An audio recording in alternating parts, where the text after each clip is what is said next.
Você pode abrir comigo a sua Bíblia no Evangelho de Mateus, capítulo 13, do versículo 24 ao versículo 30. Jesus era um pregador,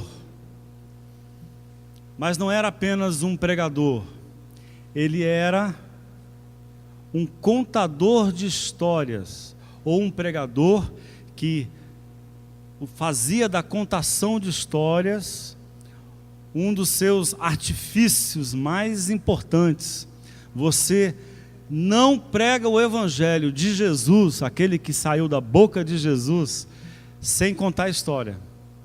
Você não consegue. E o maravilhoso disso é que uma história contada como a que Jesus fazia, como Jesus realizava, ela é sempre polifônica, né? Muitos sons, ou polissêmica, de muitos sentidos. Você ouve a história, mas 1000 coisas diferentes podem ser aprendidas no mesmo ambiente, dependendo de quem ouve, como ouve, dependendo de como cada história entra no imaginário e nos afetos e nas memórias de cada ouvinte. Essa história é uma linda história, uma das mais belas histórias. E eu quero pensar sobre uma experiência, sobre um modo de se viver. Percebo que eu não estou usando a palavra sentimento, mas um estilo de vida, um modo de agir chamado gratidão, que nós chamamos de gratidão, que eu ouso dizer que gratidão é um ótimo nome, um bom nome para liberdade. Vamos pensar a partir desse texto, Mateus capítulo 13, do versículo 24 ao 30, você pode acompanhar comigo, diz assim a palavra do Senhor. Ele contou outra história. O reino de Deus é semelhante a um fazendeiro que plantou semente de boa qualidade em suas terras. Na mesma noite, enquanto os empregados dormiam, seu rival misturou sementes de ervas daninhas aos grãos de trigo e fugiu antes do amanhecer. Os primeiros brotos surgiram e o grão começou a crescer, mas a erva daninha, o joio, também apareceu.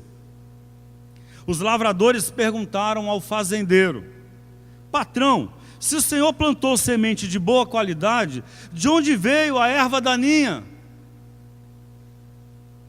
Se plantou trigo, de onde veio o joio? Ele respondeu, versículo 28, algum inimigo fez isso. Devemos arrancar as ervas daninhas? Quiseram saber os lavradores. Ele respondeu, não.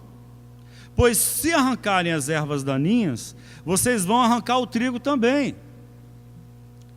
Deixe que cresçam juntos até a época da colheita.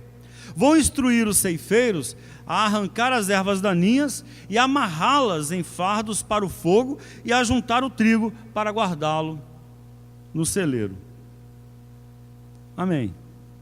Ore a Deus comigo. Senhor, nós queremos imaginar junto com Jesus. Nós queremos enxergar junto com Jesus o que Ele imaginou, que significa essa força nova, essa força surpreendente que Ele chamou de reino de Deus entre nós. Que força é essa? Que reino é esse, já que não é feito de exércitos, já que não é um reino feito de soberania política, já que não é um reino geográfico? Que geografia é essa que Jesus disse que cabe no nosso coração? Já que não é a geografia disputada em brigas políticas nesse mundo, qual é a geografia da nossa alma que a gente precisa aprender com Jesus? Nós queremos ser guiados pela Tua palavra, Deus. Ajuda-nos hoje, porque a gente tem fé que com a Tua palavra a gente pode voltar a ter esperança, aqueles que perderam, que a gente pode voltar a ter coragem para aqueles que estão desalmados, que a gente pode voltar ao chão da vida com paz para aqueles que estão em guerra, em conflito. Ajuda-nos hoje, Pai, em nome de Jesus. Amém. Amém. E eu dizia que quando falo de gratidão, a gratidão que eu quero pregar para você hoje, a gratidão que eu quero convidar você a experimentar, quando eu falo de gratidão, eu não estou falando de um sentimento de contentamento apenas, aquele sentimento que você tem, que é doce, que é gostoso, quando alguém te dá um presente, não é?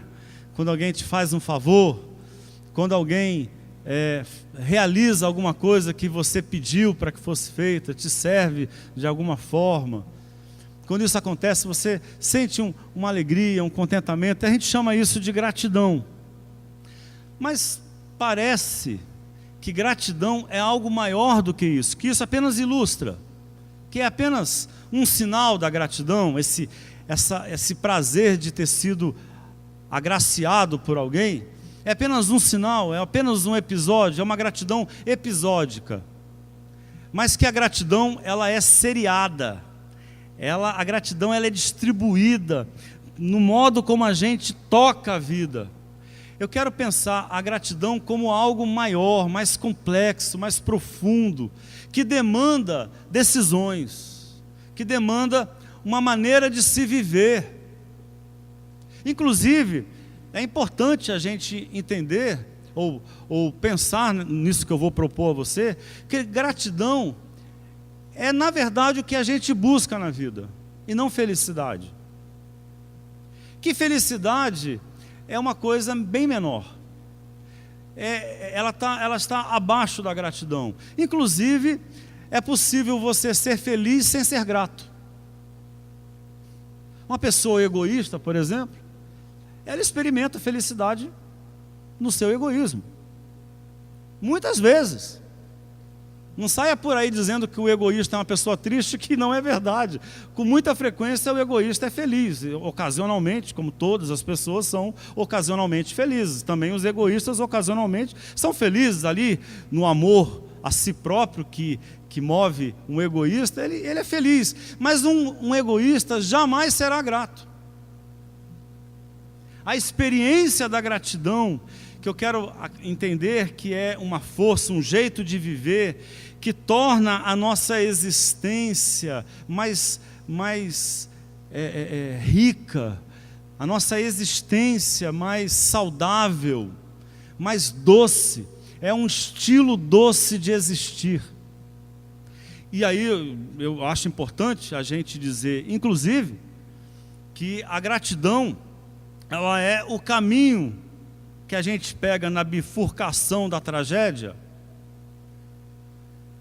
alternativo ao caminho da amargura. Sabe aquela bifurcação, quando você é visitado pelo azar, pelo acidente, pelo infortúnio, pela doença, pela perda, pelo desemprego, pelo divórcio, pela morte de alguém querido.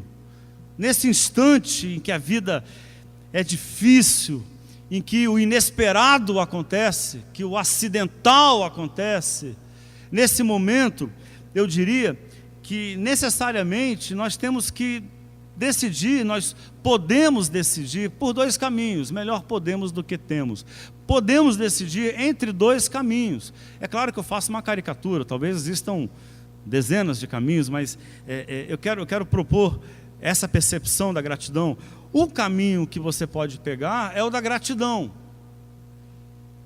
O outro caminho é do ressentimento, da amargura, de quem vai passar a vida se queixando da má sorte, ou de quem vai passar a vida arrumando um culpado para a sua infelicidade, ou de quem vai passar a vida amargurando, ressentindo, remoendo a decepção que enfrentou, a injustiça que sofreu. o infortúnio que teve na vida, porque a verdade é essa: o acidente, a doença, a decepção e outros tantos problemas da vida revelam que a vida é injusta. A vida é injusta e por isso a gente sofre, porque ao contrário do que a gente tenta às vezes acreditar, que a gente só recebe consequência do que plantou, não é verdade. Com muita frequência você colhe o que não plantou. Você não plantou joio, você plantou trigo. É disso que essa parábola fala. Mas a vida, ela não é justa, ela não obedece, ela não cabe numa grade, né, de expectatives. Ela escapa a essa grade, ela escapa, ela vem fatores de todos os lados, imprevisíveis e inesperados, e que você não queria, e com os quais você não contava, e que vão acontecer. Mas não apenas. A gratidão, ela é um movimento de quem enfrentou a dor, de quem enfrentou a vida feita de alegrias e de tristezas, e que decidiu se deslocar de si mesmo para os outros, porque se deu conta, e aqui está a experiência libertadora da gratidão, se deu conta de que sozinho não se basta. A pessoa se deu conta, percebeu, descobriu, e essa experiência de descoberta, de revelação na vida é libertadora, de que sozinho não dá para seguir, de que não somos nem precisamos ser autossuficientes. Essa casa aí da pessoa potente, capaz, caiu, e ao invés de ser uma experiência amarga, que torna essa pessoa um azedume, é uma experiência libertadora. O fracasso no caminho da gratidão pode ser, eu ouso dizer, uma experiência libertadora, que tira um peso dos seus ombros. A partir dele você já não tem mais a obrigação de bancar a si mesmo sozinho. Você se deu conta de que depende dos outros, de que a sua paz, de que a sua beleza, ou a sua graça, a sua felicidade, a sua existência, as suas habilidades, os seus valores, a sua coragem, o seu ânimo, a sua esperança para seguir pela vida, passa por outras pessoas. Sabe, foi essa experiência que recentemente salvou o meu coração em um momento muito difícil da minha vida, que eu partilhei com vocês, da perda da minha mãe. O processo de me despedir, de ver a minha mãe aos poucos, adoecida e enfraquecendo, até o seu último fôlego de vida. Naquele instante ali, em que eu olho para ela e que eu percebo que a estou perdendo, eu poderia entrar num caminho amargo e dizer: não aceito. Mulher de Deus, dedicou a sua vida ao Senhor, dedicou a sua vida à pregação do Evangelho, foi justa, foi correta. Não é justo que ela termine a vida assim, que ela perca a sua vida tão repentinamente. O câncer que levou a minha mãe foi descoberto e em 3 meses ela estava morta. Não é justo. Tanta gente má nesse mundo, tanto bicho terrível para morrer, e vai morrer a minha mãezinha. Ao invés disso, e eu confesso a vocês que esse caminho para mim não, é um caminho que não fez nenhum sentido, não passou pela minha cabeça. O que veio no meu coração foi gratidão.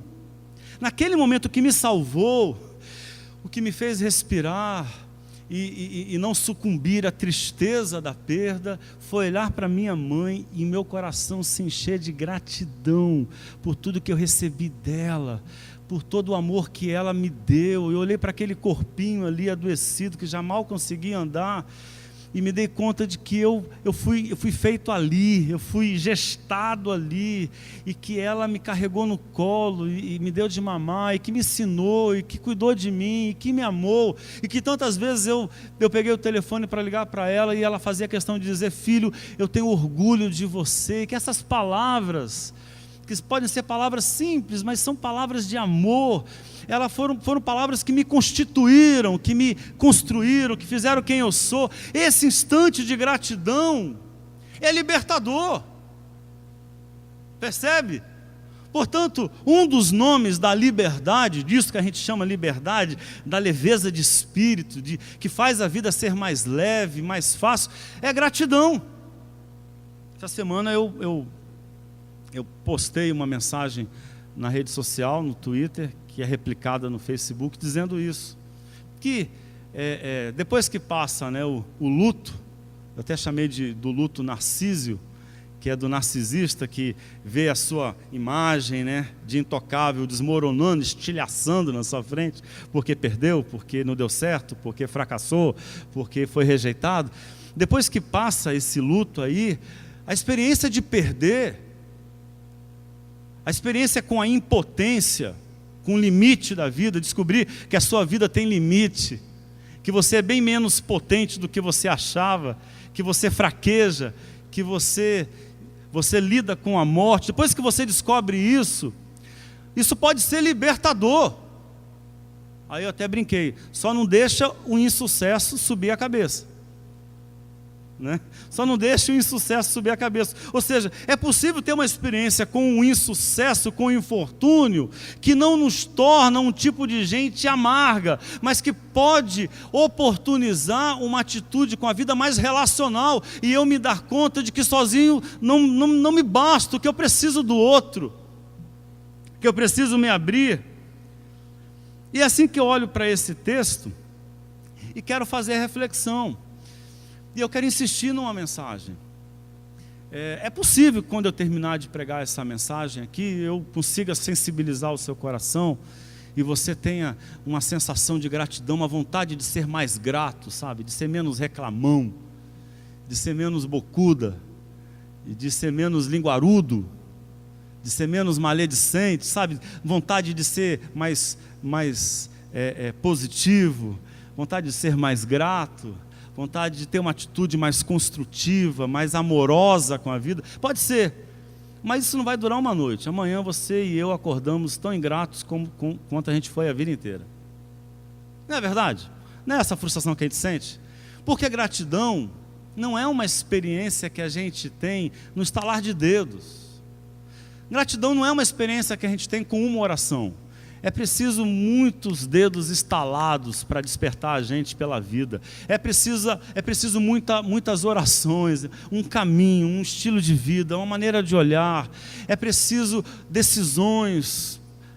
Essa sim a gente pode tomar a partir daqui, que vão encaminhar e desembocar numa vida grata, ao invés de uma vida ressentida. E eu acho que a gente pode olhar para esse texto e aprender algumas lições. Primeiro, a vida não cabe sequer nas melhores pautas, nos melhores planos. Não cabe. Os melhores planos, por melhores que sejam, não dão conta da vida. A vida é a arte do improviso. É preciso a gente aprender ali com as origens do jazz, um estilo jazzístico de existir. Ali no sofrimento dos negros afro-americanos, né, que na sua dor, cantando e dançando, descobriram pelo improviso um modo de se consolar e de se acalmar e de colocar o lamento para fora. Parece que o nascimento do jazz é aí, ou do jazz é aí, né? A gente precisa desse estilo jazzístico. Gente que não é jazzística no seu modo de viver tem menos chance de viver bem. Gente que não aprende a improvisar não dá conta. Se quiser a experiência da gratidão, prepare-se para improvisar, para resolver problemas inesperados, para agir a partir das possibilidades. O que é possível fazer? O que dá para fazer aqui? Não, mas não foi isso que eu quis. Não foi para isso que eu me planejei. Não foi para isso que eu economizei. Não foi para isso que eu estudei. Não foi para isso que eu assumi aquelas renúncias. Não foi para isso que eu me casei. Não foi para isso que eu me tornei crente. Não foi para isso que eu fui chamado a ser pastor, a ser pastora. Não foi para isso que eu vivi. Ok, não foi. Mas é exatamente aí que a sua vida pode seguir em frente bem. É quando você se dá conta disso e precisa agir a partir do que tem à mão. Com as sucatas que restaram nas mãos. As sucatas dos planos. A vida é feita das sucatas que sobraram dos melhores planos que você teve na vida. É aí. Acredite em mim. E quem vive bem, quem chega aqui hoje e tem gratidão no coração, com certeza, se olhar para trás, vai lembrar de todas as encruzilhadas, de todos os momentos da sua vida que a casa caiu, desmoronou, que os planos foram destruídos e que você teve que fazer bricolagem, teve que fazer pátina em móvel velho. Acho que eu já falei isso para vocês. Eu tenho uma profunda admiração por essa habilidade da minha esposa, da Beth. A Beth ela é bem artística, né? Quem conhece a Beth sabe disso. Ela tem um olhar assim de explorar. Eu digo que ela é uma inventora de beleza. É a nossa inventora de beleza lá em casa. Eu olho e para mim é lixo, mas para ela é um móvel de canto maravilhoso. Para mim, aquele móvel já deu o que tinha para dar, mas para ela, ele é o espaço para se fazer uma arte, né? Uma pátina. A gente vai aprendendo, né? E ela é desse jeito. A vida parece que demanda esse olhar criativo, que é um olhar de gente que também é humilde, né? A Beth, eu já concordei com ela nesse aspecto. Ela admite isso. Ela transforma a ansiedade. Ela é uma pessoa ansiosa, agitada, inquieta, e ela transforma essa ansiedade em criatividade. Eu brinco que eu faço uma viagem, quando volto as paredes são outras.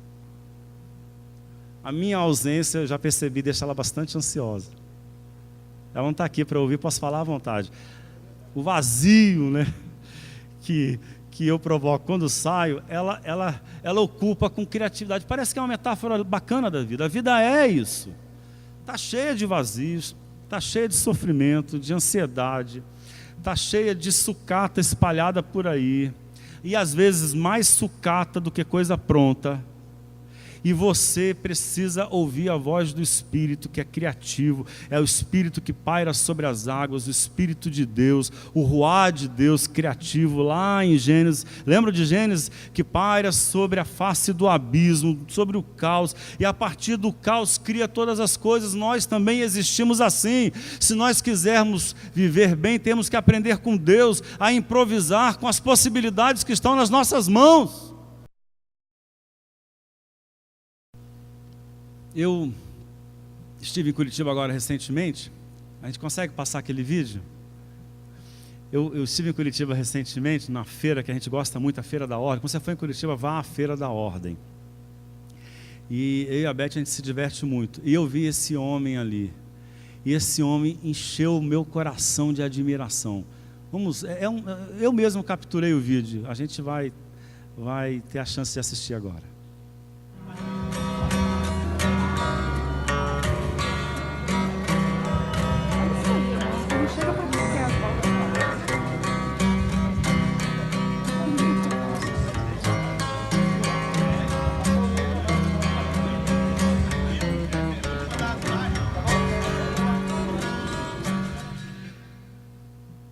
É isso. Não é fantástico o que esse homem fez com a sua perda? Não é fantástico o que esse homem fez com seus limites? Esse é o chamado de Deus. E a gente olha para essa parábola. Essa é uma história em que o fazendeiro, o plantador, ele simboliza Deus, o semeador é Deus, porque é uma parábola para falar como é o reino de Deus. pois nessa parábola o fazendeiro, ele é Deus, e a gente olha para ela e sabe que a gente descobre que até Deus, se não quiser ser um estranho no mundo, tem que lidar com essa dimensão surpreendente da vida. Ele plantou a semente boa, mas o infortúnio também atrapalhou o divino. Até Deus tem que lidar com os limites da nossa vida, e Deus age criativamente. A vida é isso, é o que a gente vai fazer com as sucatas que estão nas nossas mãos. Vamos transformar em beleza, ou vamos fazer disso ídolos do nosso ressentimento, da nossa amargura? Segundo, mais importante que condenar os vilões da sua história é aprender a conviver com os limites. Eu falei conviver.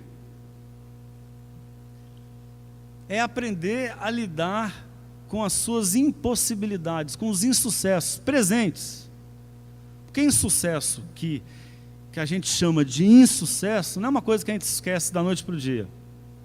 Que a gente vai na igreja, pronto, esqueci, tudo agora é lindo e maravilhoso. Não, insucesso, que a gente chama de insucesso, é uma coisa que nos persegue por anos na vida.